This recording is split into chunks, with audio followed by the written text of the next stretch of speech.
Hi guys, it's me, Skylar Capri, and today we're talking about the brand new, largely online exclusive Oud collection at Bath & Body Works, which features 3 fragrances. Not only are we going to dive into each of the fragrances in depth from a scent note and a packaging perspective, I also want to use this video to talk about the future of Bath & Body Works launches, kind of the surge in online exclusives. I think there's a lot of material to cover. That said, if you're returning to my channel, welcome back. And if you're new here, welcome. We do all things body care on my channel, so if that sounds like something interesting to you, make sure to hit that subscribe button. And without further ado, let's dive right on into the video.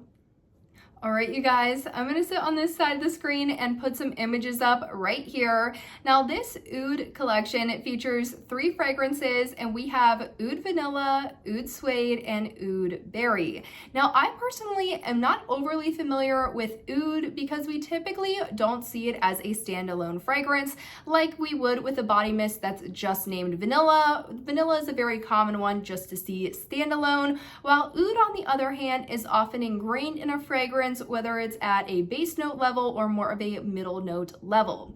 If you're unfamiliar with Oud, I did go on Google and get us a definition, so you're able to see that fragrance note when I go into the scent notes of each of the Bath & Body Works scents. But Oud, it says, is a rich, complex scent combining warm, woody, and earthy notes with sweet, smoky, and sometimes leathery nuances. Now, Oud, for me, I was trying to think of the majority of the fragrances I have, and I don't believe Oud is a major fragrance note in any of those. I do want to say though, it is pretty common in more cologne style fragrances. When I'm reading the scent description, I immediately thought of something like a Whiskey Reserve, because that's exactly the kind of vibe that I get from Whiskey Reserve when my fiance wears that one. So Oud overall though, I do think this is a complex, a different scent note that we're not really used to seeing. So I was really surprised when Bath & Body Works not only did a 3-piece trio on this one, but they made it largely an online exclusive. I feel like when you have more complex scent notes, it's really important to get those into the store. Now, regarding the actual collection and why I say it's largely online exclusive, that is because there's only one product type that you're going to find in stores. That product type is going to be the mini perfume spray, which I'll put on the screen right now. If you've never bought one of these or you're unsure what I'm talking about, it is not the travel fine fragrance mist. It is not a fine fragrance mist. It is basically like if you took their full-size perfume and shrank it into more of a travel size. These also have a tendency to look like roller balls because they are in the roller ball packaging that we're used to seeing with other high-end fragrances. However, it is truly a spray, so it's not going to be a roller ball, and these are usually around $14, so they are coupon eligible. So that's going to be the only product type available in your store. However, things like the fine fragrance mist, the body wash, and the body cream, I don't believe this collection has the lotions, are all available as online exclusives. So all that information out of the way, let's dive into the first fragrance, which is going to be Oud Vanilla. Now, this one has 3 scent notes, and it says rich tonka, creamy praline, and sugared oud. When I'm looking at that fragrance, and I'm understanding what's going on in social media, what's trending, gourmands, fall, seasonality, this seems like a fragrance that would be wildly popular in store if people could smell it. Oftentimes, warm vanilla sugar just doesn't have enough depth for people. When you go into something like an Into the Night, sometimes that goes way too spicy from the patchouli. Now, this Oud Vanilla seems like it would be a perfect mix because you have a lot of richness from tonka and praline. Both of these fragrance notes are also in a wildly popular scent called Dahlia, which is now discontinued.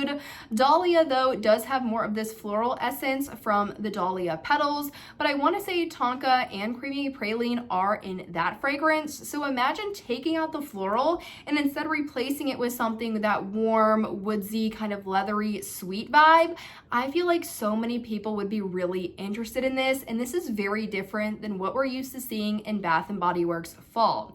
Not only that, but this packaging I think is so stunning. Again, it's not overly seasonal. It's not something where I would immediately categorize this as, oh, that's fall or spring or summer or winter. This is classy, it's elegant, it's very chic and kind of upscaled, and I think it just looks really great. It matches the vibe of the fragrance, definitely giving a more high-end feel. So why this isn't in stores is really confusing to me, as I feel like this would be such a standout.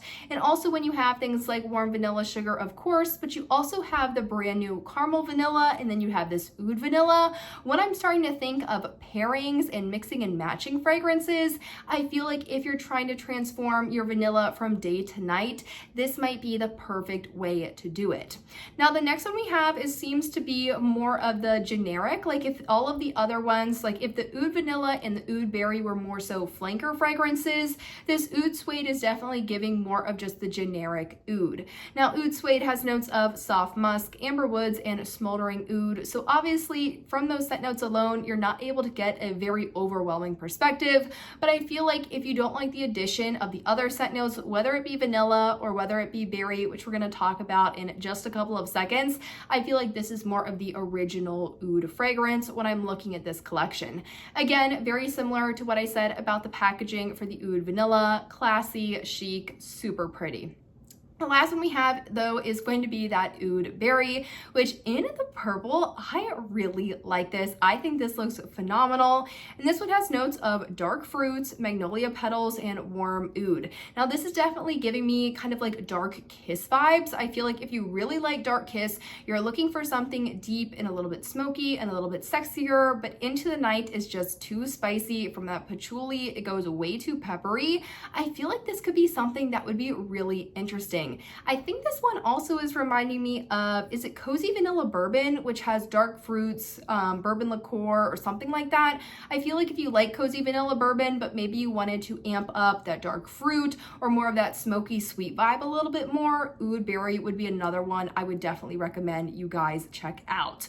Now, this is not the first time we have seen oud at Bath & Body Works. We did have another oud fragrance just a couple of years ago. I want to say 2022, 2023, and that one is going to be Dark Velvet Oud. This one came out in really pretty kind of like red burgundy packaging, and this one has notes of raspberry sugar, velvety rose, and rich oud. Obviously, that Dark Velvet Oud is very different from anything we're seeing when it comes to the vanilla or the suede or the berry in this collection, but I want to say if you have that one or if you remember liking that one, there are definitely some similarities between the newer oud collection, and I could definitely see you mixing and matching with existing fragrances in your collection you would already own to create more of that dark velvet oud fragrance. Now, when it comes to this being an online exclusive collection, I feel like I've talked about this pretty often. You guys know I don't order online. I don't like to order online because I don't like paying for shipping, and also it's body care, it's fragile, it's not weather resistant, and it takes a long time for it to show up at your doorstep. I recently ordered for the summer semi-annual sale and it was largely a disaster. I had something leak. The box looked like it had been like kicked down the street before it got into my door, so just a bad experience ordering online. So there are largely reasons why I don't do it, but when you're thinking about this collection, I think this is such a missed opportunity not to put it in stores because it's a new fragrance. If it's a fragrance we've seen for years and years and years, like Champagne Apple and Honey, I could definitely see them being like, okay, Champagne Apple and Honey, you're going to become an online exclusive. I feel like that would be almost expected in a way because we've seen that one year after year after year. Everyone kind of knows what that one smells like. When it's a new fragrance, though, that's something that I want to test on myself. I want to test it across different product types. I'm trying to think of what can I layer with it. It definitely becomes more of that scent exploration experience, which you're really only able to get in store. And by the time you order it, it arrives on your doorstep, you're trying it out on yourself, and then now you have to go and return it and find something else. It just really creates more of a hassle, and I feel like that's such a shame with a collection as interesting as this. Bath & Body Works has definitely been getting, I feel, a little bit more confident in their scent stories. However, we're starting to see a lot of those scent stories that are just a little bit out there or a little bit different only appear as online exclusives, which I feel like defeats the entire purpose of going into the store and discovering something totally new or something maybe you didn't think you like and now you're a huge fan of it. So I feel like you guys know really my preference when it comes to online exclusives, so I'll get off my soapbox, but I really do feel like this is is such a special and unique collection that I would have loved to see in store. And from a packaging perspective, I feel like this would have drawn a lot of people into the store seeing it in a central display. But that said, let me know in the comments down below your thoughts on this collection. Did you order it? Did this video make you want to order it? Did you even know about it? Definitely love hearing from you guys in the comments. But that said, I hope you guys enjoyed the video, found it helpful, and I'll see you all in my next one. Bye guys.